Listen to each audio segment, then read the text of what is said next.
All right, let's dig a little deeper into how the end of this exemption has many small business owners concerned. Our next guest is one of them. Marion Kao is the founder of Carico Pet Supplies based in Langley, British Columbia. More than half of her sales come from the United States. And Marion, how much of your business relies on U.S. customers? About 60%. Wow. And so what impact do you think the removal of the de minimis exemption will have on you? It's going to be huge. You already see the effects. We've actually cut shipping off to the U.S. as of Monday. So I already see and notice the huge difference in sales that are coming in just with the U.S. being completely removed right now. All right, so give us some details here then about what your business kind of looks like now, and what do you think your business is going to look like next week? So if we were comparing, say, to last week to this week, we are talking about like a 60% drop in sales, like almost like overnight, you would say. It is a big shock, but we have gotten some Canadian support this week, which we're so appreciative of. But that's something that we definitely need to focus on moving forward. Otherwise, next week could look just as bad.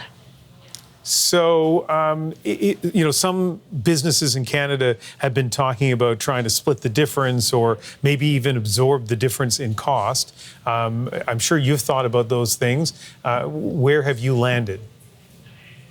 Looking at the numbers, I just don't think it's possible. I don't see any American consumers wanting to purchase knowing how much the cost will be when they see it at checkout.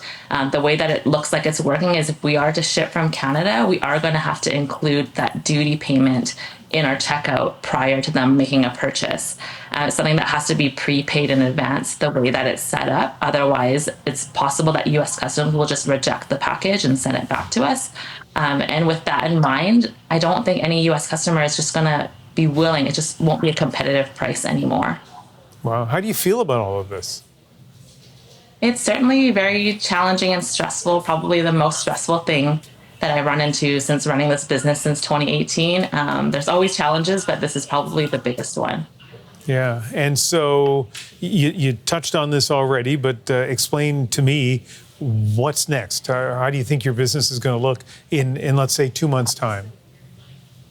Unless we make some drastic changes in terms of marketing or advertising that we are Canadian, we are shipping from within Canada to all of our Canadian customers and leveraging those relationships. Otherwise, it could really be the end. I don't know about in 2 months' time, but definitely in the future if things don't change drastically from this point on. Yeah, so tell me a little bit more about that pivot, because for those of us who aren't in business, it sounds like it would be pretty simple. Just sell more stuff to Canada. Obviously, exactly. Obviously, it's not that simple. So what's involved in trying to divert some of what used to be American sales to Canadian customers? What's involved in that? There is a lot of advertising costs. Being primarily online and on e-commerce, you generally don't have that option to just meet customers that are passing by. Like there's nobody walking past a store or a retail storefront.